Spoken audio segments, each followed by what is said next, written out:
Howdy y'all, John here, welcoming you back to Disco Elysium. First, I want to thank you all for the comments, the suggestions. I received some very nice feedback and honestly was a little bit humbled by some of your compliments. Rest assured I'll be doing my best to make all this dumpster diving and inner dialogue as interesting as I can, if only to offset the lack of live reactions. And there is a lot to react to in this game, as I'm sure you're all aware. Full disclosure, I did play a bit more before recording again, specifically poking at some of the side conversations and trying to examine the body properly. I explored a nearby bookstore, and there's a possible side quest thread because the owner believes the place is cursed. To the task at hand, however, my poor endurance made it nearly impossible to inspect the body without throwing up. We asked the gardener for some ammonia, which she's been using to help deal with the smell, but it offered only a small bonus to the chance and our protagonist failed again. This led to a curious sort of tutorial on thoughts, literally about getting our shit together. This unlocked the volumetric shit compressor thought, shown here. Internalizing a thought lets us start gaining experience, and it offers certain traits once it gets enough experience. In this case, sorting out our shit lets us approach endurance-based skill checks that we've previously failed. You can see I'm also racking up experience in Hobocop, and we'll see the exact benefits of doing so later on. Now, we've got a little bit more plot stuff going on in this episode, a little more exploration of Revachol, which I still go back and forth between Revachol and Revachol. I really need someone in-game to say it aloud. Anyway, we need to talk to some people and learn some things about our protagonist.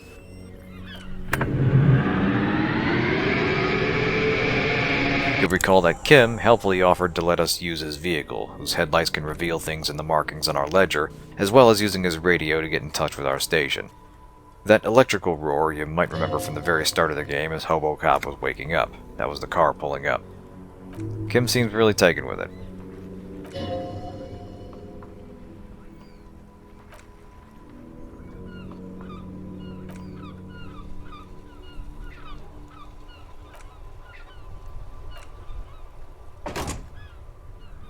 You'll note the style of the car. It's a very antiquated frame and wheels with a somewhat more modern engine in the back.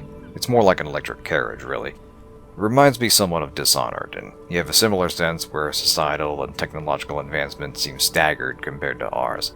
Some of it seems modern or futuristic, some of it old, all wrapped around a grimy 70s detective thriller.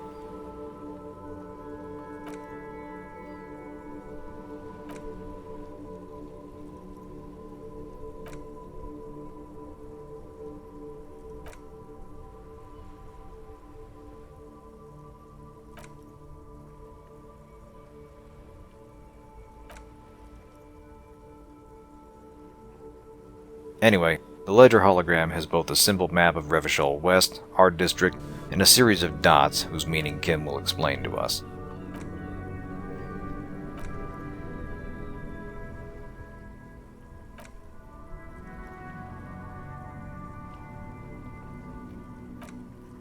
They represent, in order, our main character's years of service, solved cases, and confirmed kills. Our reactions to all this shape the kind of cop we are.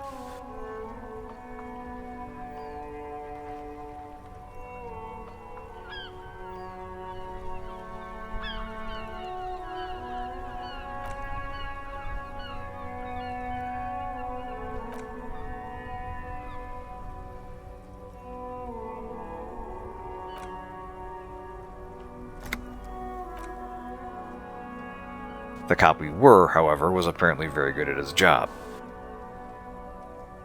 Served for 18 years, solved over 200 cases, and killed 3 people, which is apparently low for Revachol.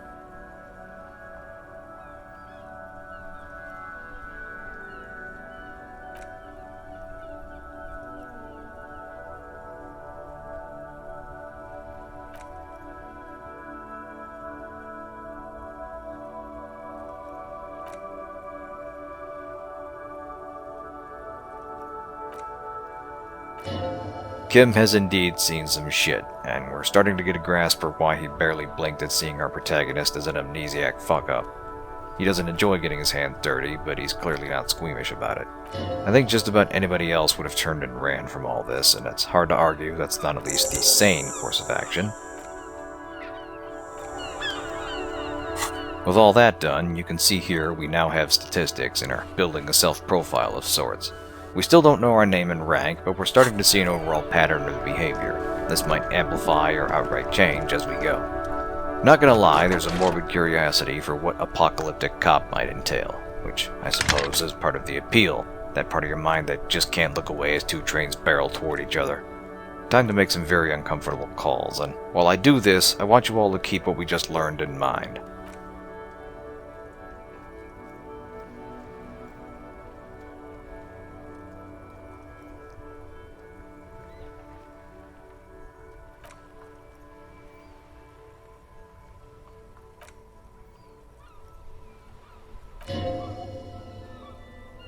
Ah yes, the old ploy of going, "Hey, it's me," and letting the other side speak first. And there's a goddamn understatement.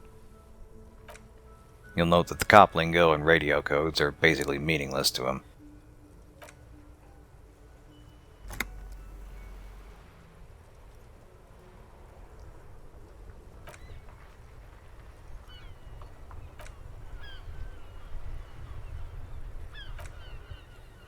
Yeah, whatever you do, just please don't tell everyone else at the station about the... Wait, no, no, oh, no, here we go. Yep, here's where absolutely everybody has to know, and everything we say just makes it worse.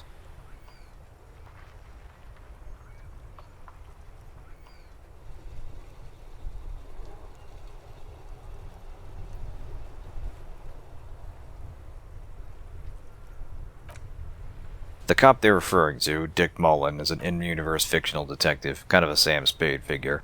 They actually had some of his books for sale at the bookstore.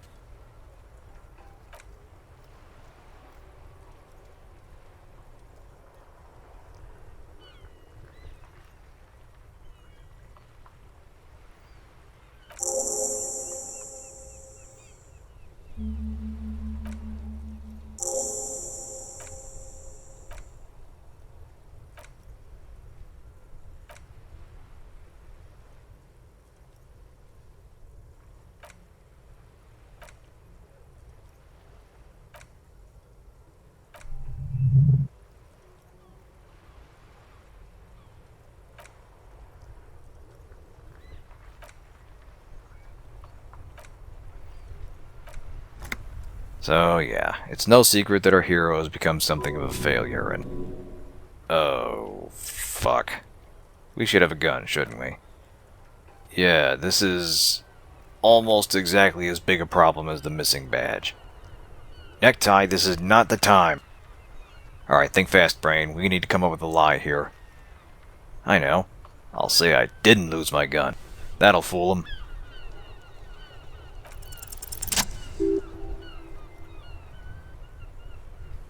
And apparently it does. Homocop! Yeah!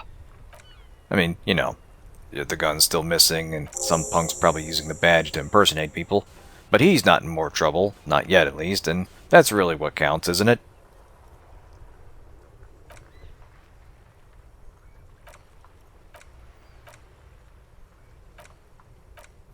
Of course, we are still poor, and, well, looks like we're going to continue being poor.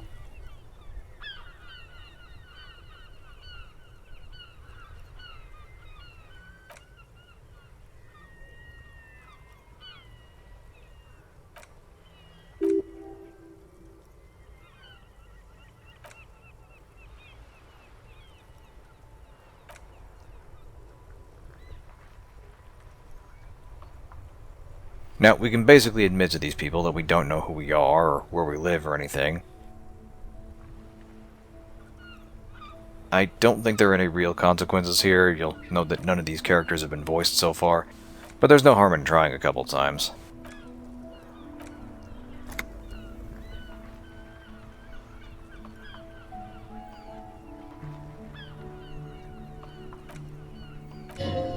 Though Inland Empire warns us on this line of inquiry, and this time I take its advice.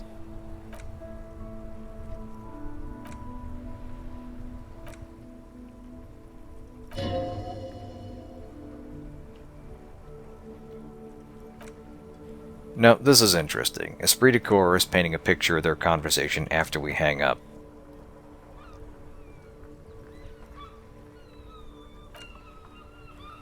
Jean Vicamere. Vicamere? However you pronounce that, he says he's our hero's partner, and for all the shit he gave Hobocop over the line, he's still despairing over the man he used to be.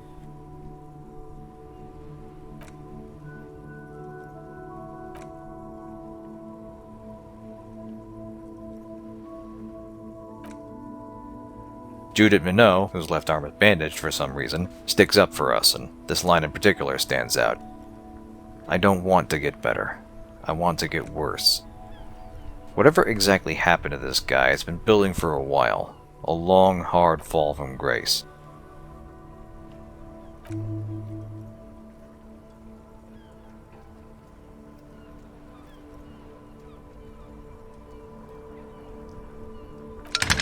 Well, as productive as that was, we should probably call our station's doctor, what they call Lazarus.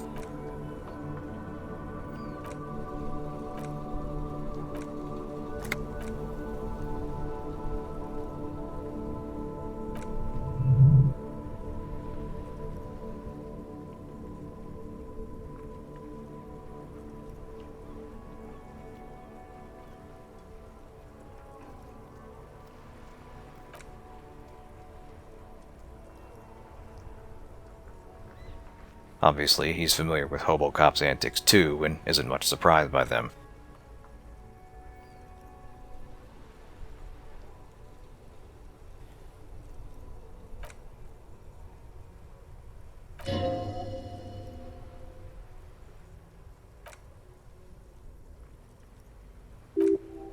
He seems to interact with and care about him only to the extent he has to, which isn't much.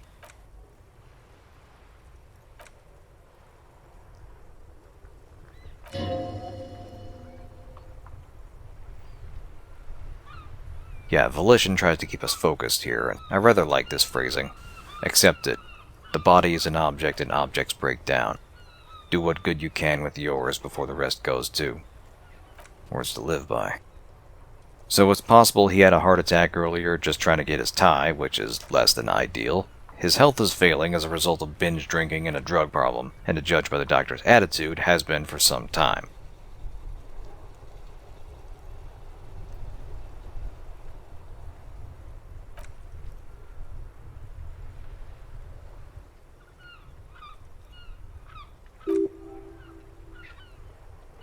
Rhetoric's trying to make it political, and I like this little detail that the doc anticipates our thought and shuts it down, so he can deal with Mac Torson, who was listening in earlier and apparently glued his eyelids shut.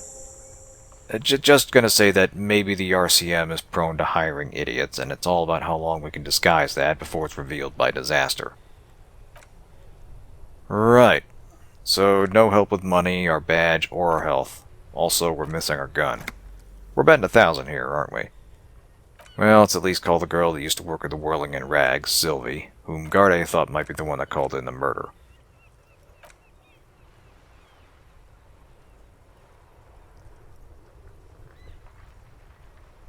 She left the job recently, didn't say why. But to judge from her tone, she's not at all pleased to hear from the protagonist.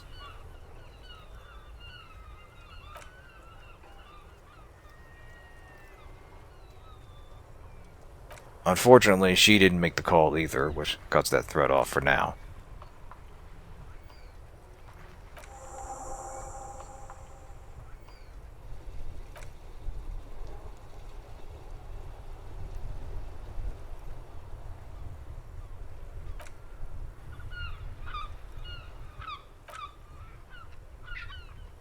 Here, Sylvie elaborates on what we've heard from Kim and Garte, that the dock workers union is basically the law around these parts, and people go to them for problems instead of the cops. Begging the question, naturally, of what you do when the union is the problem. Clearly nobody we've talked to so far is happy about this arrangement.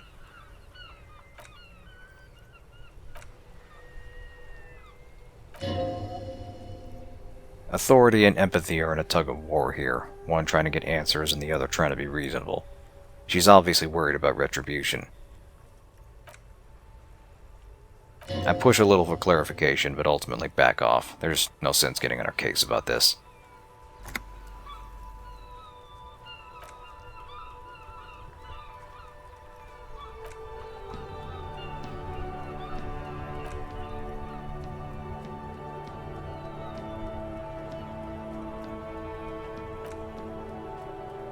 She's got more to say, of course, namely how our paperwork ended up in a bin. That's simple enough. We treated it like garbage, and so did she.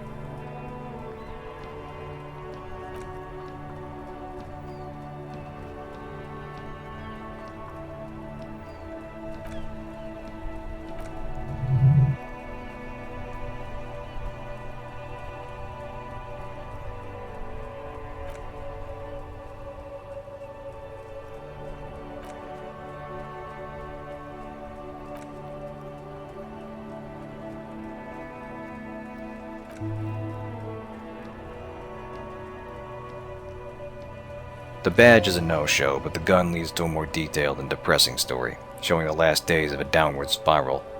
This cop wasn't just burned out, he was actively suicidal, waving his gun around and acting like an utter jackass.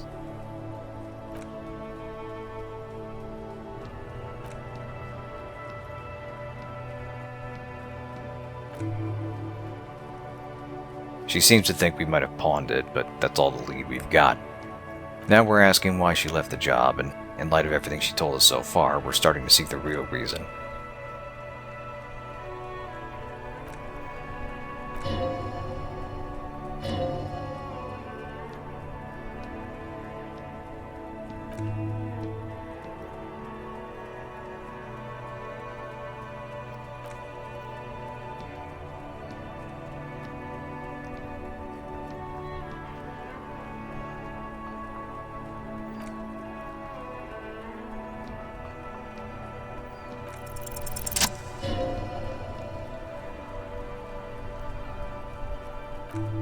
Empathy lets us ask her to spell it out, and in spite of the murder, in spite of everything with the Union, it was our protagonist.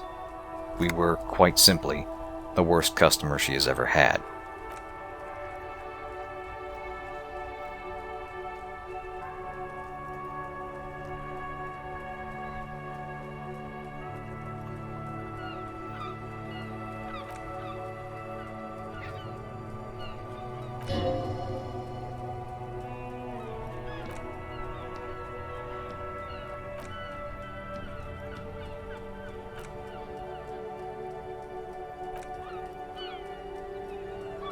The bird that Garde was working on we damaged the night before.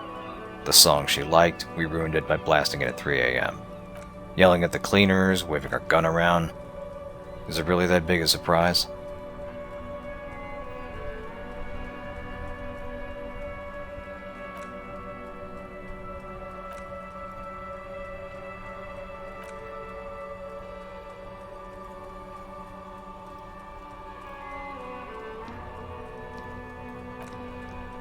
Sorry, Sylvie.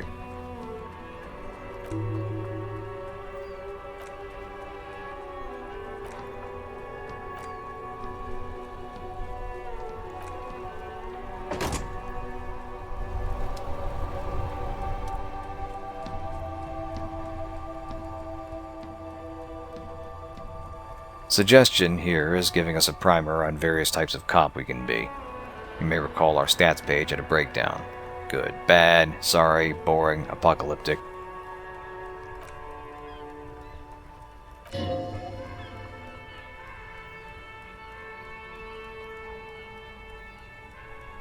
I've basically been going on an apology tour ever since I woke up, so that's where I'm skewing.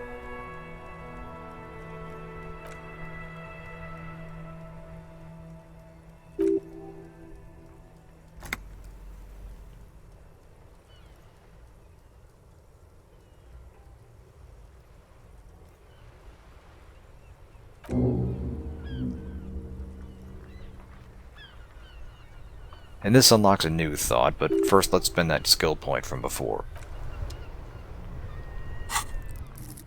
I've been eyeing up a bunch of these. I'm not really built for endurance, but that may come up later. Hand-eye coordination and cool dexterity stuff under Savior Pharaoh looks neat.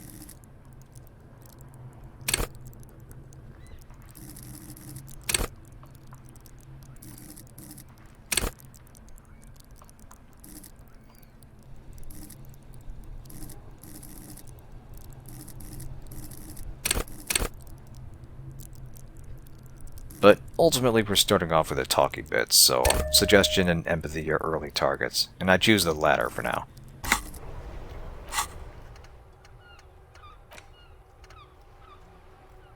The new thought, rigorous self-critique, gives us a penalty to authority while we're learning it, but seems to fit the image of us clawing our way back to being a semi-decent person. And really, what do you even say to yourself in a situation like this? You wake up one day and you're not just a horrible person, but you're in a horrible person's body and you don't remember one goddamn bit of it. At one point it all started going steadily downhill and you have no idea why or where it's going. What can you do, other than give in or claw at the ground and hope to stop yourself? Anyway, enough navel-gazing. We've got a job to do. So, with our endurance bolstered by the right thought, we can approach the body again. And this time the skill check is much easier to pass, despite not putting a single point in endurance. So let's finally examine this poor guy.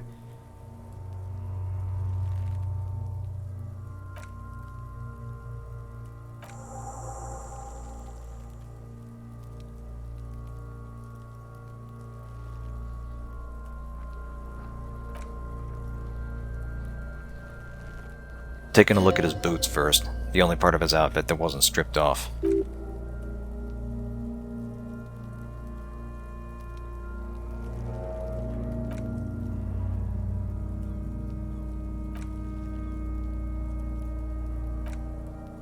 Logic figures it out. They're part of his armor, and Kim explains the armor is a pretty advanced composite. The rest of it's gone missing, scavenged by the locals.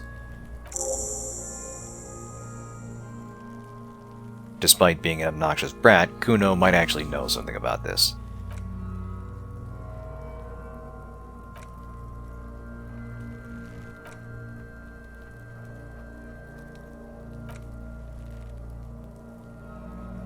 Now, we were told this guy was a security guard, but this armor would be well out of his pay range if he was.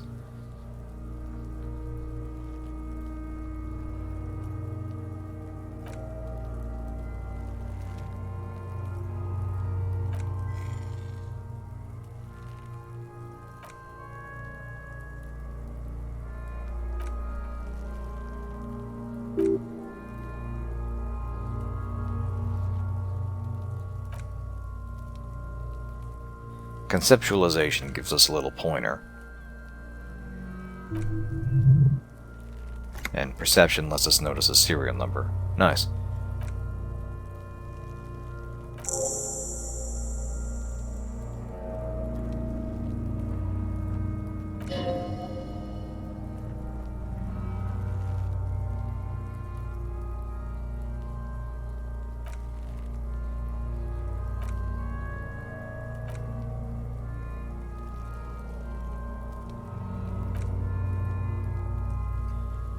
The noose is made out of some kind of industrial belt, like what they use at the docks.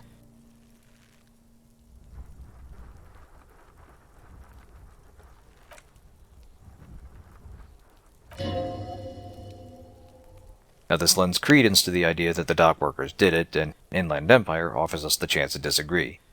Could be right, could be wrong. For now, we're sticking with what it looks like, a lynching related to the strike. In any case, the strength of the belt makes sure nobody's getting him down without tools.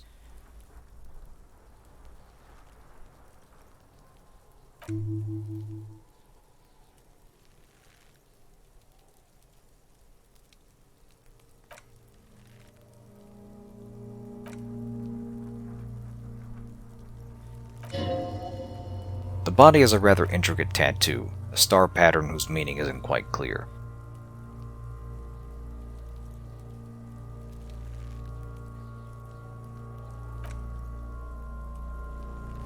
Kim suggests it may be religious, but there's no way to tell just from the body.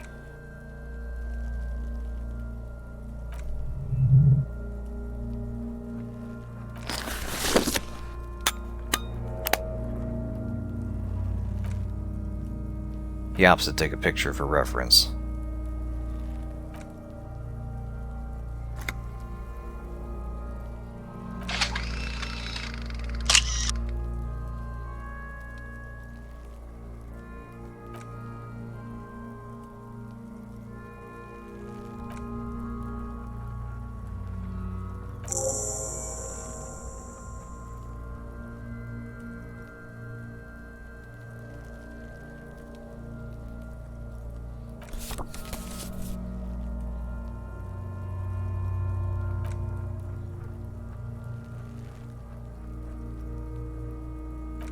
God, just the writing in this game.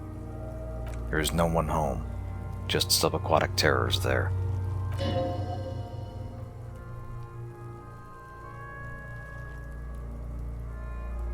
Empathy tells us this man was somehow happy when he died, and Inland Empire lets us dig deeper in a rather interesting way. Observe. What is happening? What do you mean? I'm talking to you. It's the power of your imagination. Necktie disagrees. Dead people and objects don't talk.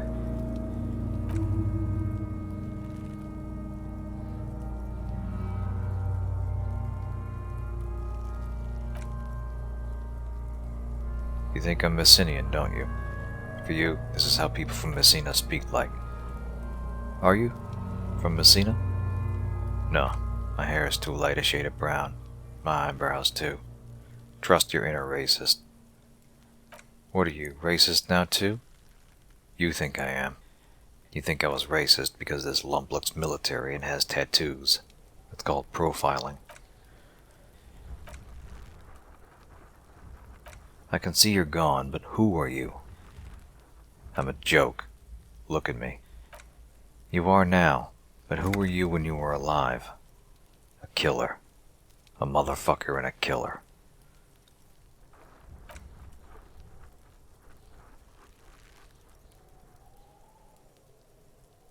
Why are you doing this? What? Looking at my face, motionless, looking into my eyes, standing here. Why are you investigating my murder? I don't have anything else to do. This case is all I have. Why do I feel like I've forgotten something terrible? Because you have.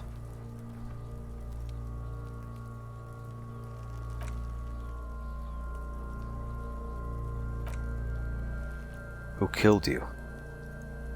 Love did me in, Brother Capo. It was love all along.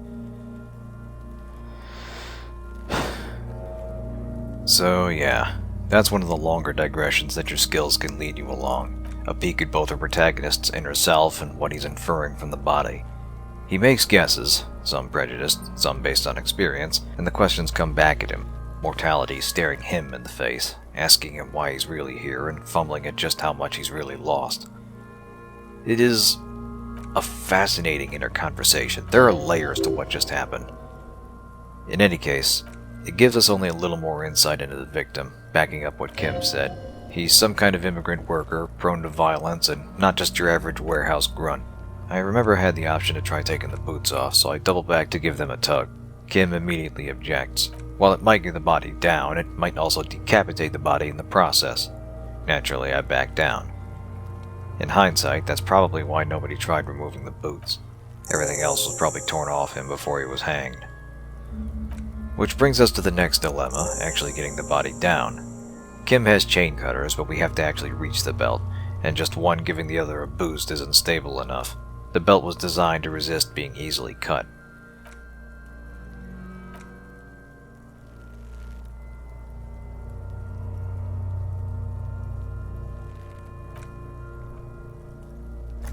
I go down the list of suggestions, from getting the dock workers to do it, to just shooting the belt, to calling for support from the station.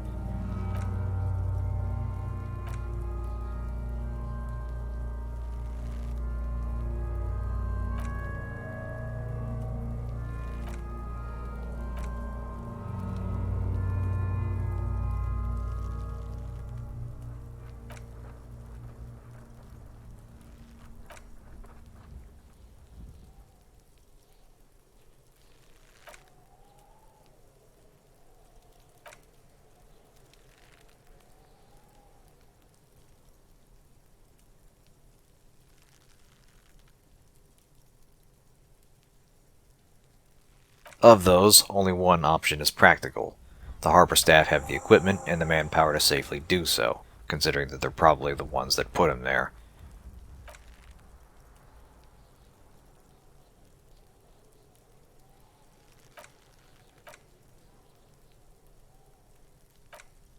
Here we learn of the current head of the Union, Everard Clare, who's basically a mob boss for the area. Getting to him in the first place requires getting through the gates, currently locked down thanks to the strike.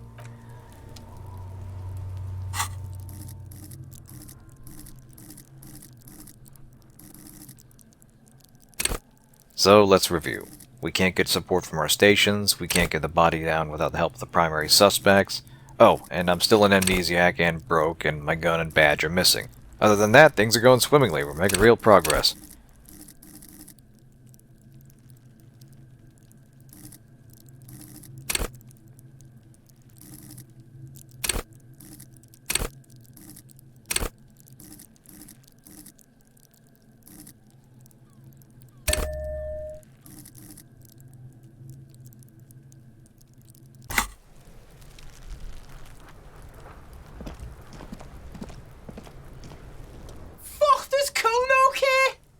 Now, I'd sooner eat glass than willingly talk to this prick again, but he may well know something about the guy's armor. In his usual memorable way, Kuno does reveal that the armor seems to be built specifically for a man that size.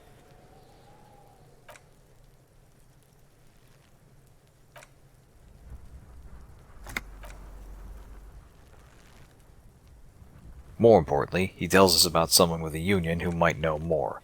This troubadour, and I'm rather impressed that Kuno can pronounce that properly, he seemed interested in the armor and will be headed that way anyway, so there's no harm in asking about him. Inland Empire agrees.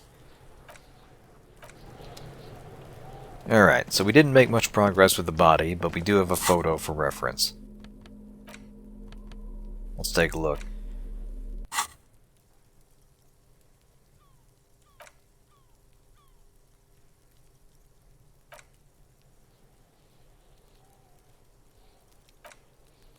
Gone.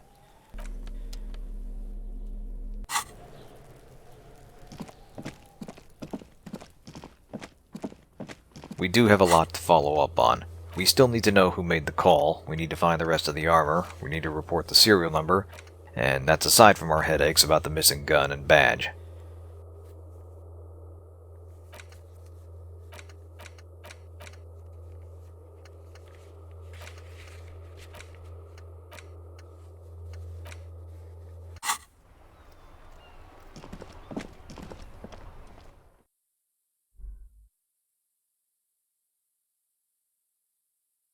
I duck into the whirling to see if there's anything new we can ask anyone here. Hello again, sweetie.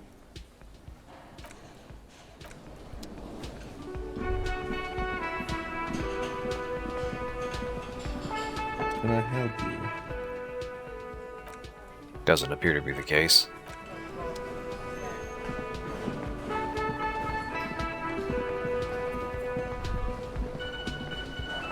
The guy here is just a background NPC.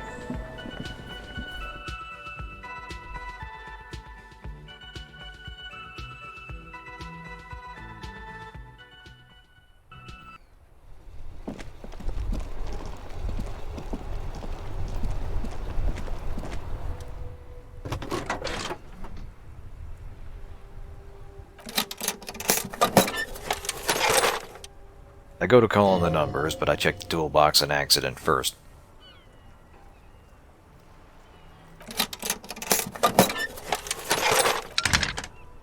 We could have used the pry bar to get the dumpster open, and it's possible the chain cutters would give us the option to cut the body down ourselves, but we're going with the plan as is for now. Alice helpfully starts checking up on the serial number and will have an answer for us by tomorrow. Thank you, Alice.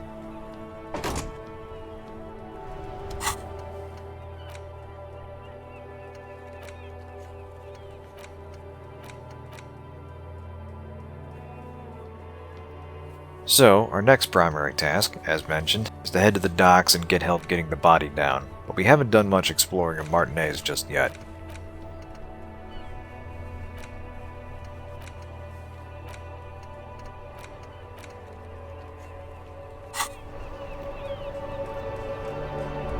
I stop and chat with this truck driver, who gives us the general lowdown of what's happening.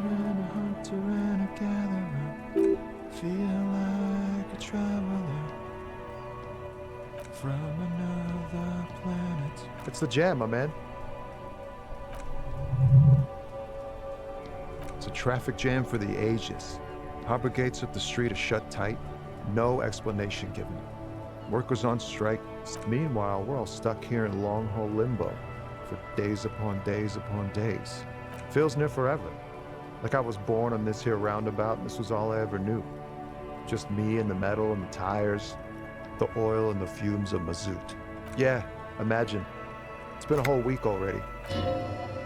So tell me, what do you need? The strike has paralyzed traffic, and workers have set up an actual blockade of the harbor. Everyone's been stuck here for about a week.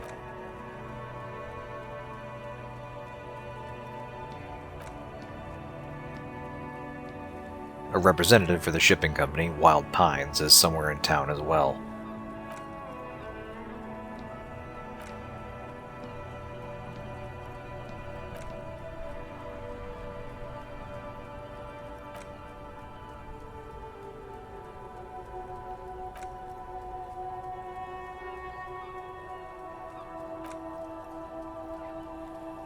Guy's got a sense of humor about it. I can appreciate that.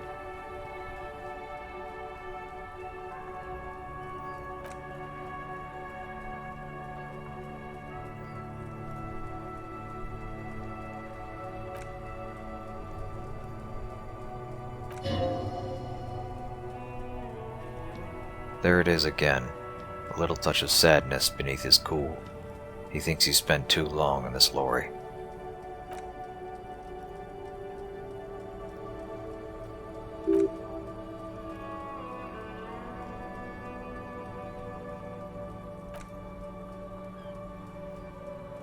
I take a stab at empathy and get a better sense of his deal. Nice. I should get some lotto tickets. We're doing good with these.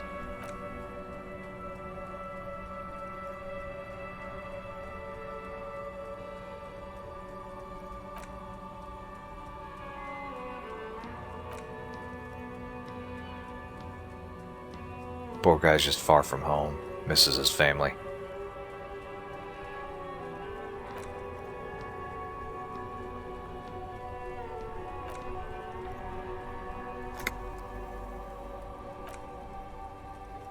He asks us if we're feeling the same.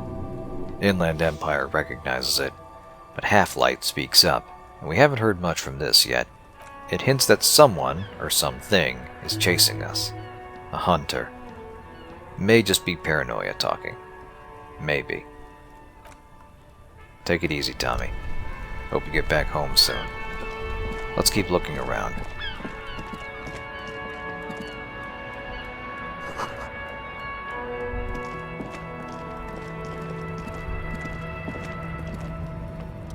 Welcome to Revachol. Funny how one driver gets a name and a backstory, and another gets racist lorry driver for a title. He seems to be egging on Kim, but let's not take the bait for now.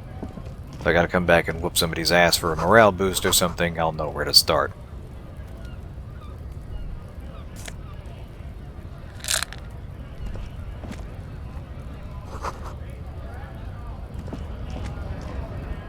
Just ducking into this grocery store. Or whatever the hell Frit with 3 T's is.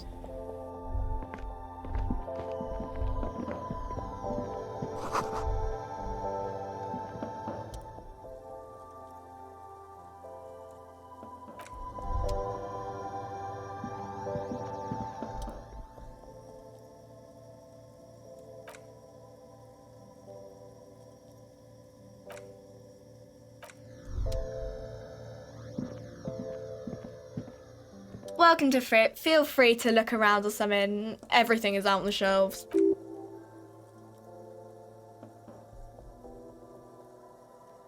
I don't know. Frit? A 7 to 11 grocery store? I think they think that the extra tea makes it funkier. It doesn't. Okay, I'm not really supposed to be chatting to anyone, but...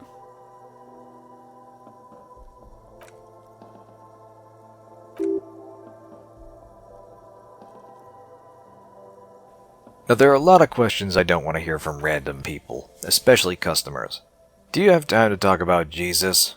Or, excuse me, is that your car being towed? That's the kind of stuff you never really want to hear. But, can you tell me anything about this reality we're in? would also be pretty high on that list, because of the kind of person that would ask that question. Either they're high as a kite or they're just fucking nuts, and either way you're in for a real long conversation.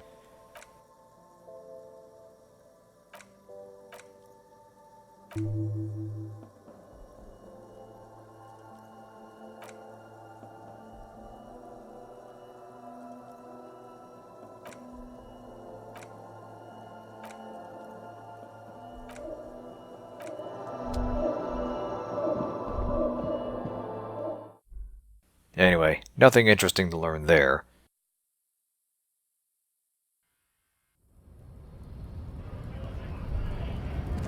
So we turn our attention to the angry mob at the gate.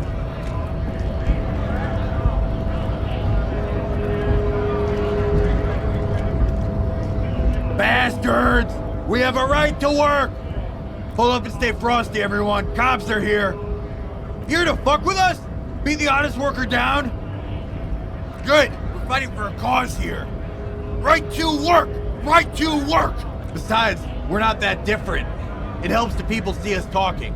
Cops and strikebreakers together. Shows authorities are on our side. Builds confidence. Maybe you should ask them the questions. Like, why? We have families to feed, you piece of shit. So do we, scab.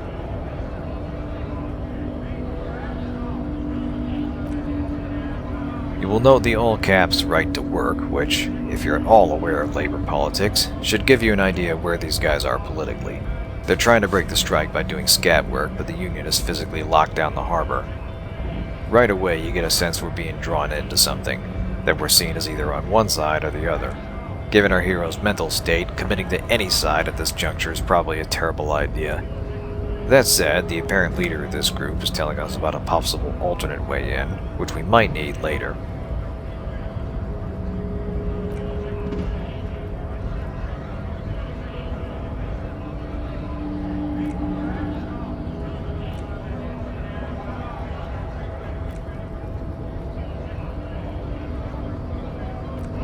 This is a tense but not urgent situation, so we'll have time to come back to this. Let's look around a little more. Nice, I just doubled my money. Just exploring the traffic jam. Like that one driver said, this entire intersection is blocked thanks to the strike.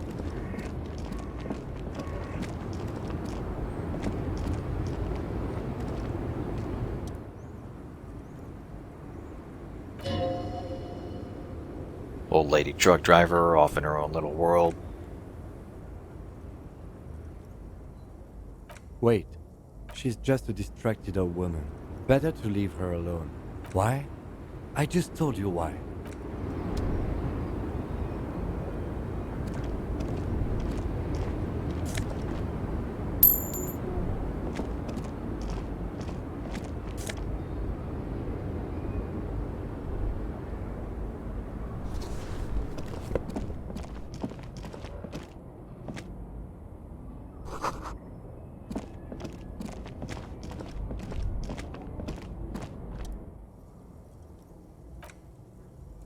Checking out this statue, apparently that of a monarch from Revachel's past. Not exactly a storied legacy, going from opulent to squanderer to insane.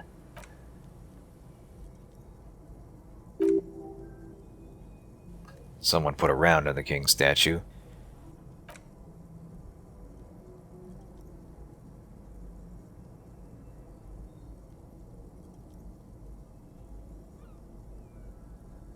Could mean a lot of things, but the political implications practically write themselves.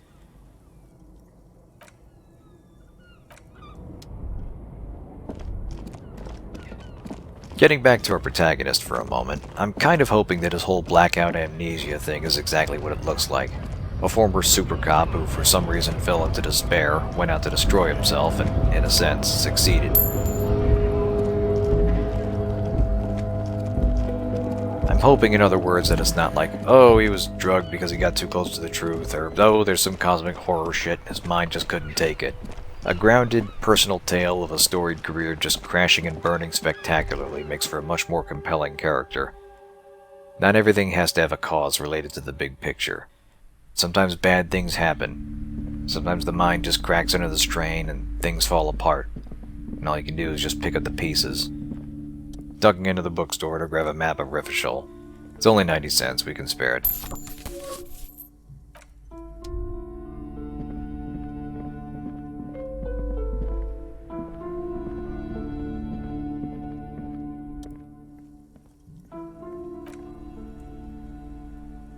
Now, I mentioned earlier, there's a weird bit of superstition around this location. The shopkeep seems to fear the building is cursed and tries to divert our attention away from the back room. She's right in wanting to keep a customer out of a private area, that's the reasonable part, but it's the way she talks about it that invites curiosity. She seems to actually think it's dangerous for us to look back there.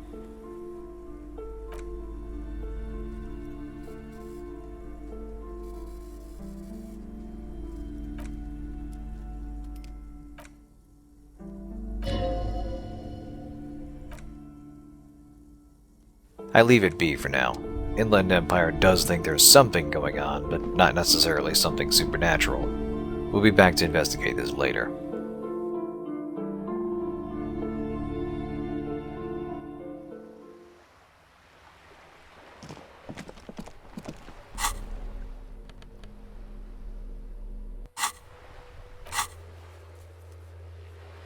So here's our first chance to look at a map, which is kind of a broad strokes overview, but does mark our white skill checks when we hover over them. You can see the whirling in rags center right, the harbor just down the street, some homes past the alleys where that body is hanging. It seems you're meant to revisit these things as you go, either waiting to improve your skills or satisfy some other condition to make them easier.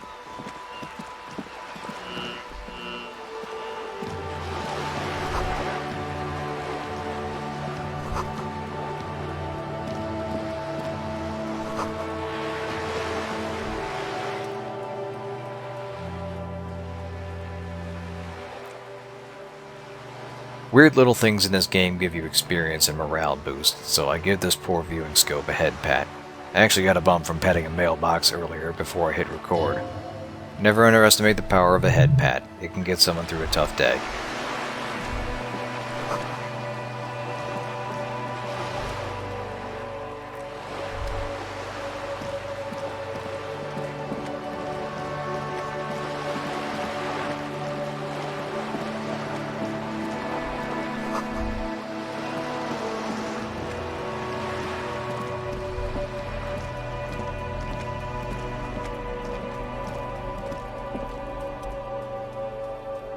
Conceptualization can apparently make something out of a blank wall, but probably not until much later in the game. It's nearly impossible currently. That back alley is where Kuno's little friend was. We'll check that out later. Here's a detail that jumped out at me upon rewatching. The strikebreakers wanted police on their side when everyone around here treats the Union as the law, and he went on about how the Union are, quote, native fucks, unquote. They're definitely not from around here, which means they've been brought in to resolve the strike. Put a pin in that for now.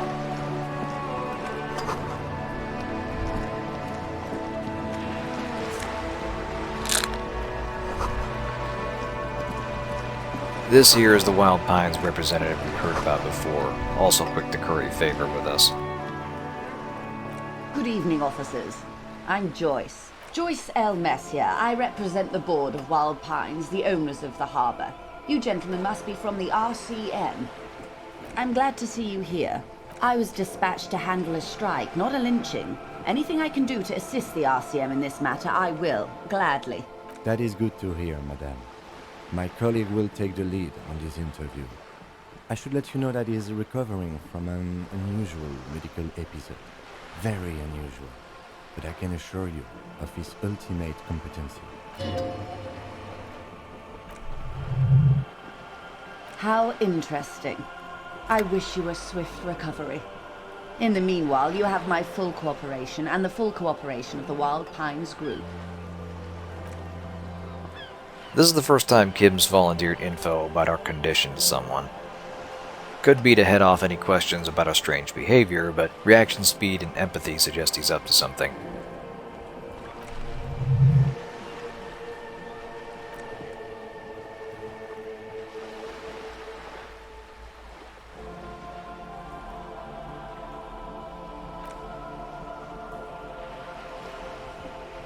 Joyce has a clear angle on this, and seems pretty sure there's a connection between the strike and the lynching.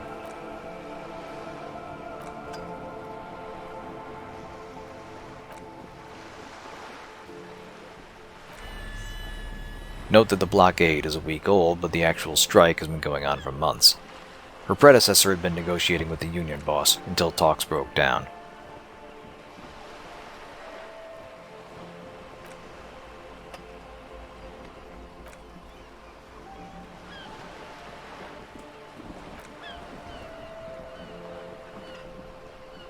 Throughout this, we're given the chance to side with one group with the other. And as before, we're trying to walk a tightrope and focus on the killing.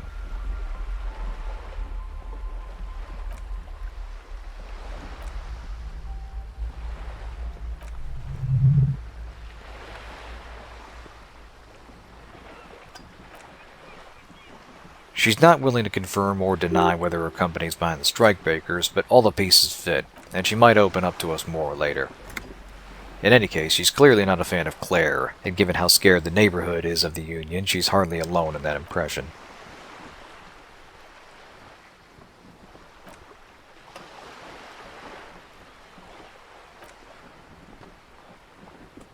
Apparently he's been circumventing term limits by changing terms with his twin brother Edgar, or so she claims.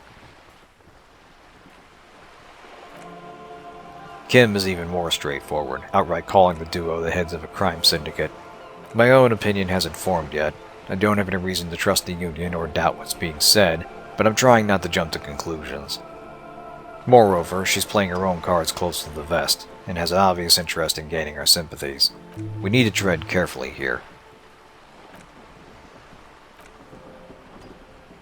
She brings up an interesting point that the previous head of the Union disappeared under very mysterious circumstances. There's an obvious parallel to Jimmy Hoffa, the former head of the Teamsters who infamously went missing in the mid-70s, following his jail sentence for getting involved with the mob. The burning question is how far that parallel goes, and if the Clare brothers are the result of, or reaction to, this forewoman's leadership.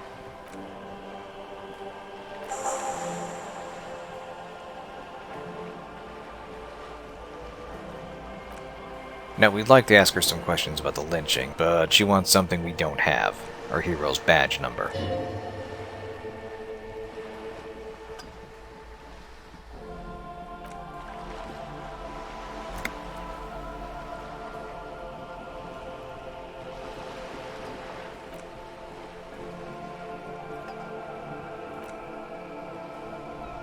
She seems to believe our story, but Kim's word isn't enough. She's only going to speak to a cop, and she needs to know the sleazy guy in the disco blazer isn't a poorly disguised spy.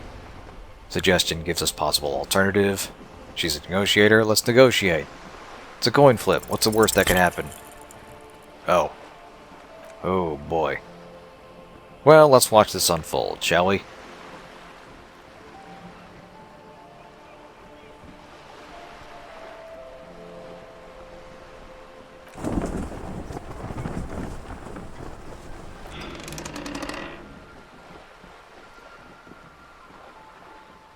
Yeah, see, we're not even given the option to back out yet. Suggestion doesn't notice we're being roped into something. That's the real danger, beyond the morale hit, of failing one of these checks. Not just not getting what you want, but getting talked into doing the thing you didn't want to do. Yep, we done fucked up. Oop, Hobo Cop is complete.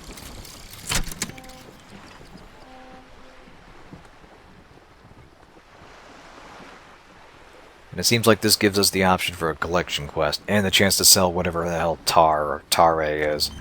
Shivers is kind of an urban instinct skill, just knowing things about the city and all. Neat. This is not going quite as I hoped. But yeah, Joyce is trying to milk us for a favor, which would give the company an edge over the Union. Granted, Kim probably didn't think this strategy through either, asking his amnesiac partner to be just crazy enough to keep her off balance.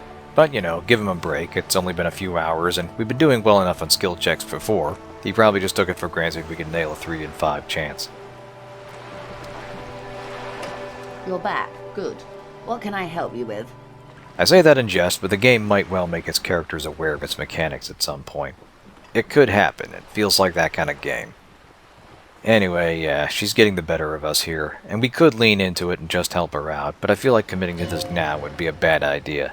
We just don't know enough to take her at her word either. So we'll ignore her generous offer and focus instead on asking some other questions.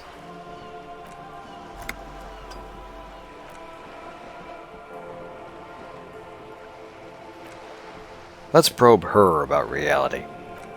I'm not gonna say the if you know what I mean bit, but just imagine some eyebrows arching suggestively and you'll get the idea. I'm actually a little surprised we can't try the expression on her. It wouldn't work, of course, but come on, take one look at our hero and ask if he thinks that far ahead. Interestingly, digging a bit reveals there are scraps of empathy here. At minimum, she seems to have some understanding of our condition. Encephalopathy is brain disease, and it's undeniable we suffered some form of brain damage as a result of our episode.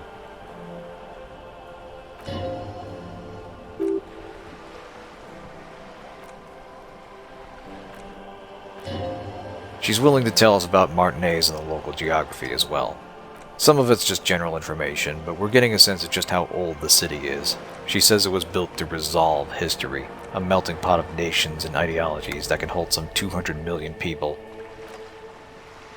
Presumably this island is in fact a sizable country, or a series of countries, Revachol being the focal point of it, if not its actual capital.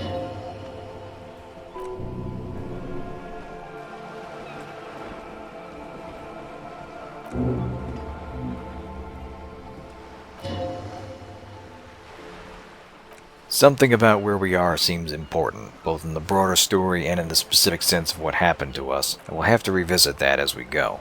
But we're coming up on the end of the video, and time is passing in-game. You'll notice the boat's lights turned on.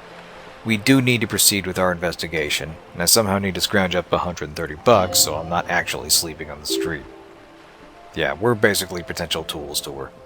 Nothing personal, but she's playing the odds that we're living on borrowed time.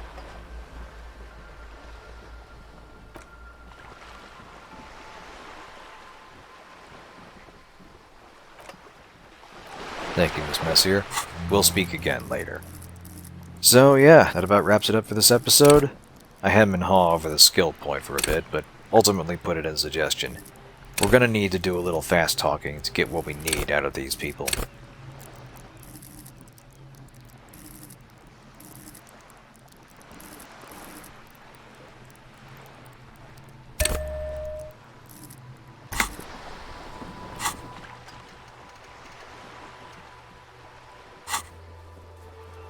Gotta try to keep to a weekly schedule, and I might do some poking around off camera just to cut down on aimless wandering. I will not, however, be save scumming on skill checks. In life and in this Let's Play, we live with the decisions we make and we just have to deal with the consequences. With that said, thank you all for tuning in, and I'll see you next time.